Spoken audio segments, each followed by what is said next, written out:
Welcome to On the Corner. We are coming to you today from downtown Marion in our studio. Our today's hosts are Jeremiah Lang and Darren Neufeld. Good afternoon, everyone. Welcome back to On the Corner. Or good morning. Or good morning, whichever you're Happy watching Monday or Tuesday or... Happy almost April Fool's Day. That's true, if you're with us on Monday. Or if you're Wednesday, then you missed it. April Fools. April Fools. Well, welcome back. This week, once again, you get the A team. The B team decided that they weren't going to participate this week. That's right. Too much other stuff going on in their lives, and they didn't have their priorities straight this week. I know, exactly. So we're back. So we're going to get started right into some of the items. So first off, got some school events coming up this week. We got MHS Swim is at Hutch on April 1st. And we also have the baseball team is going to be playing a home game on April 1st against Council Grove.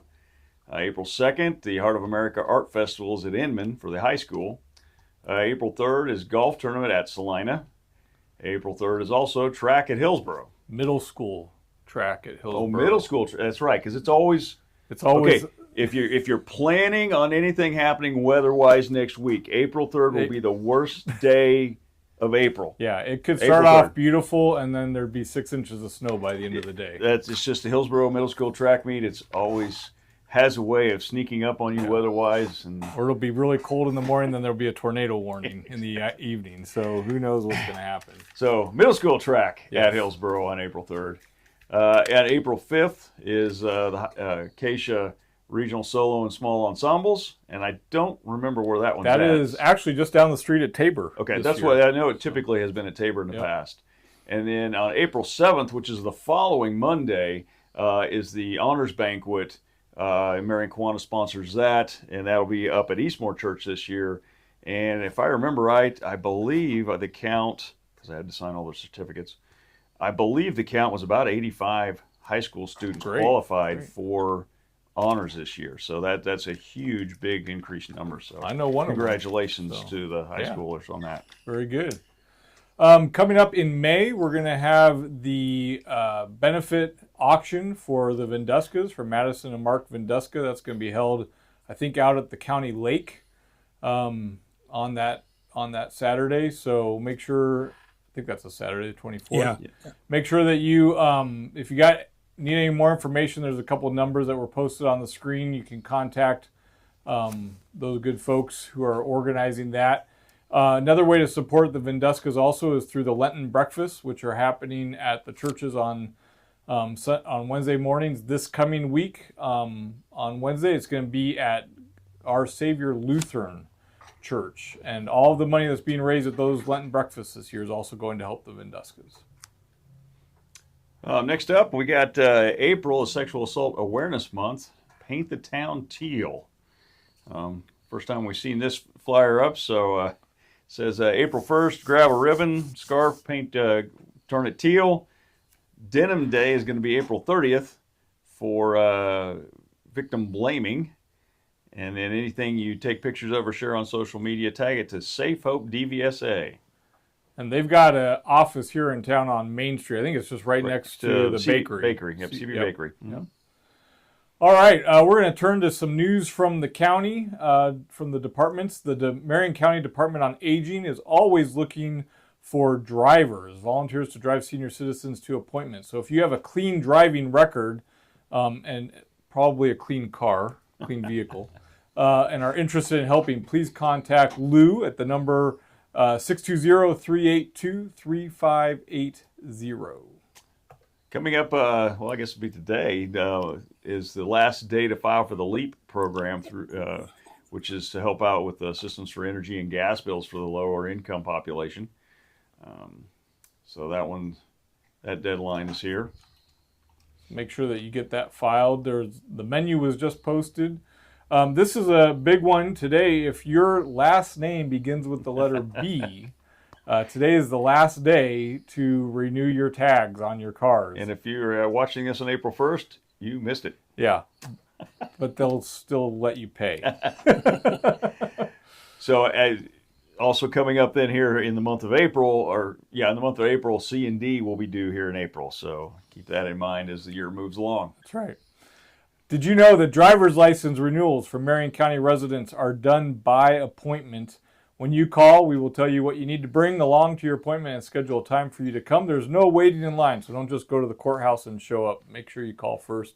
Appointments take about 15 minutes. They'll take down your phone number and they will call you to let you know if the system is down for any reason. So call 620-382-3106 to schedule an appointment at least 2 weeks before your license expires.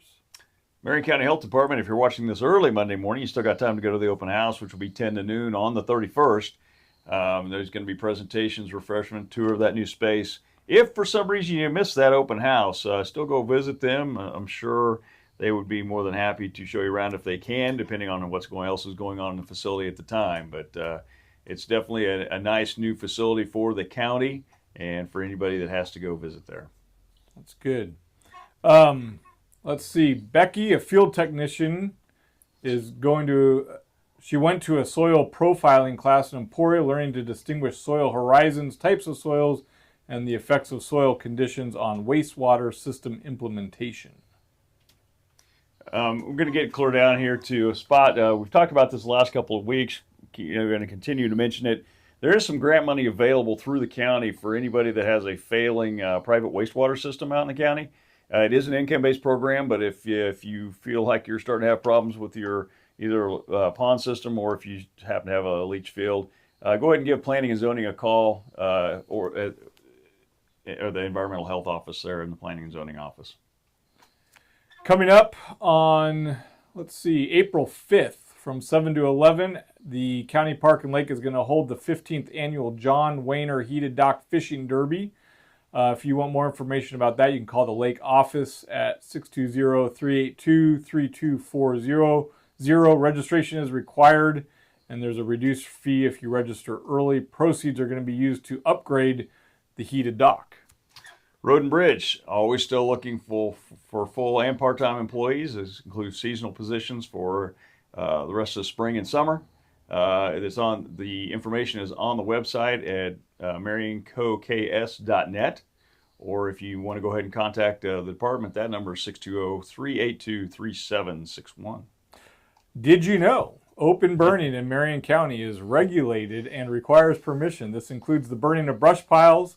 Current regulations are available on the website. To request authorization to burn, you must contact the Marion County Sheriff's Office. Now, I had somebody ask me last week, based on what we talked about last week, said, does that apply to in town?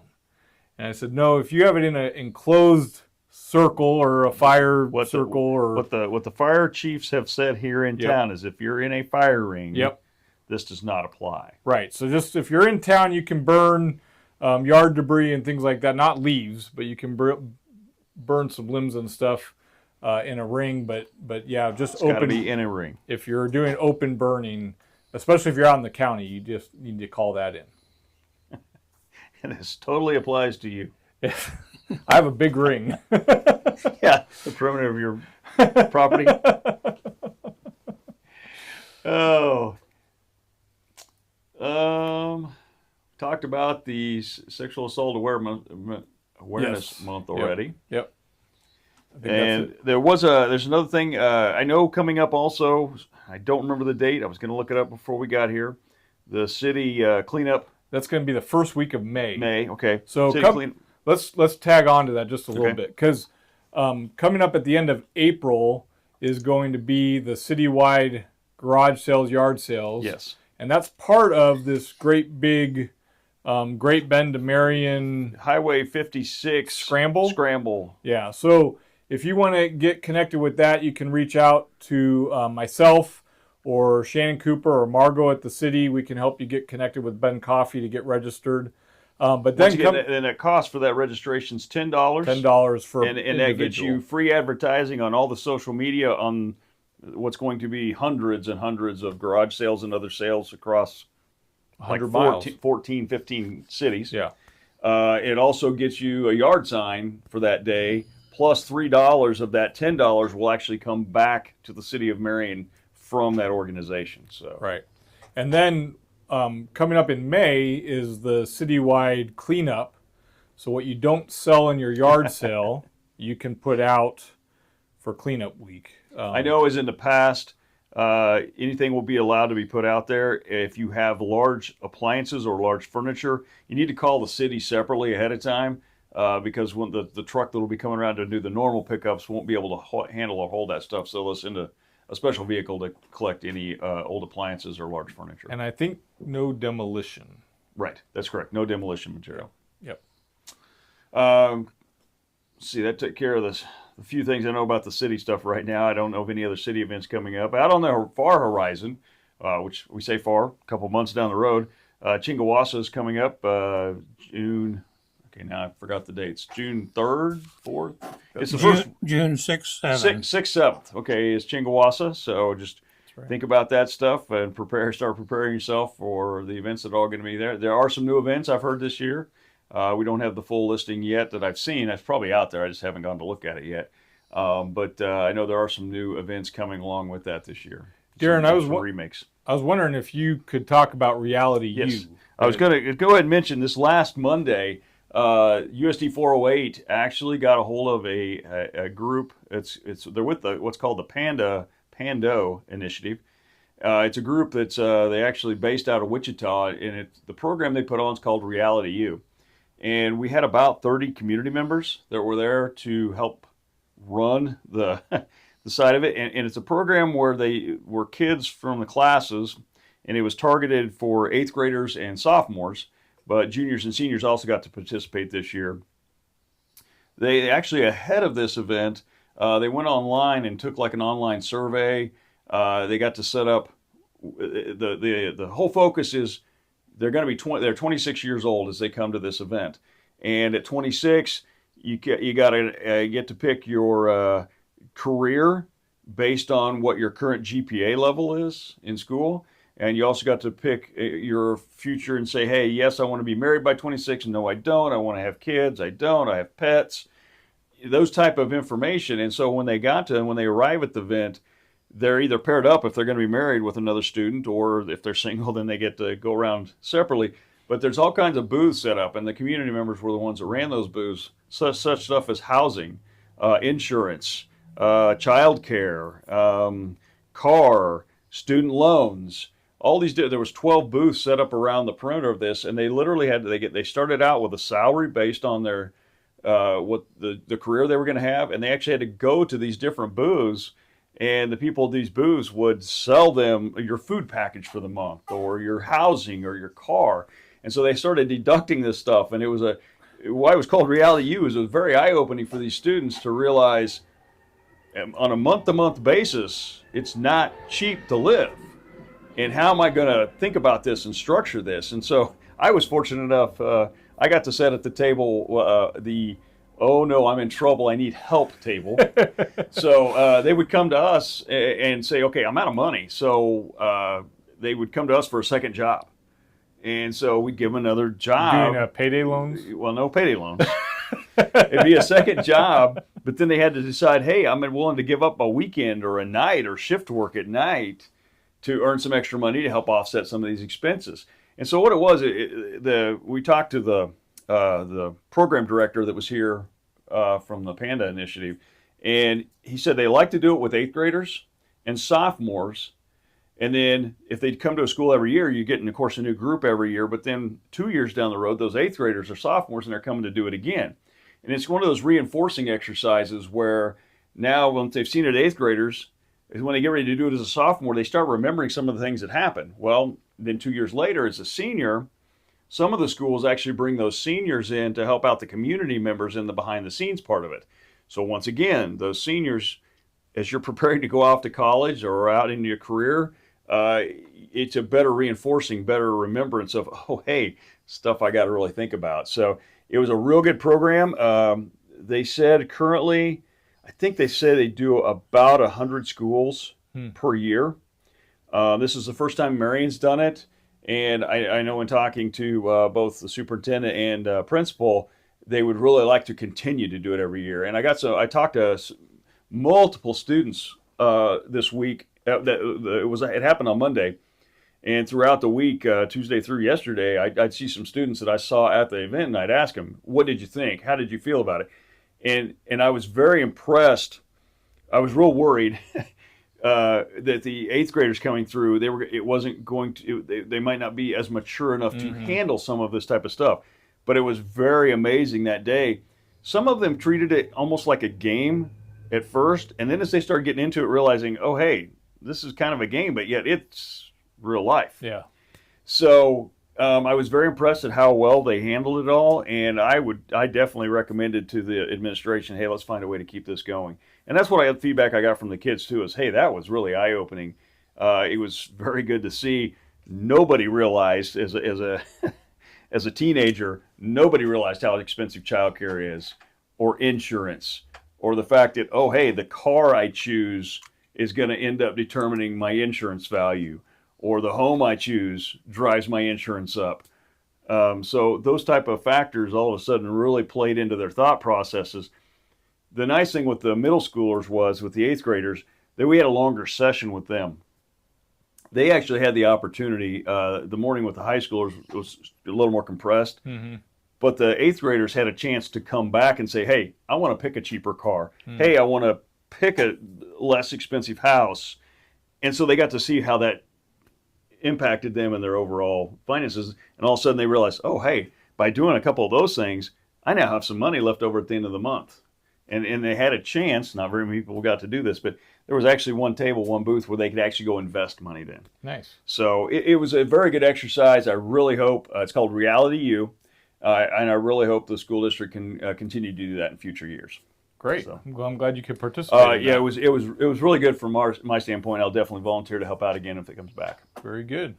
Hey, just want to plug one more time. You saw at the beginning of the podcast that there's a bunch of different events coming up at the schools. One of the best things about the spring sports is there's no gate. Yeah. Baseball, track and field, you can go out and support these students. There's no cost to get in. And all of the baseball games are going to be, well, not all of them, but I'll say most of them are going to be double headers out here. And it's hard to beat a good track meet out here at the Marion Stadium. I believe the Marion Relays is a week from this Friday. It's usually, it'd be April 5th. It'd be like April 12th range or something like that. I think that's right. It's, so if you want to see a large track meet that, rivals the size of regionals here, you just want to watch some of the events, that's a great track meet to come out and see. Yep. So come out, support the students, and love to see you guys out there. Right. Anything else? I think that's it for this week. All right. Well, guess what? It's time to turn it over to our great producer. See what words of wisdom he has for this week.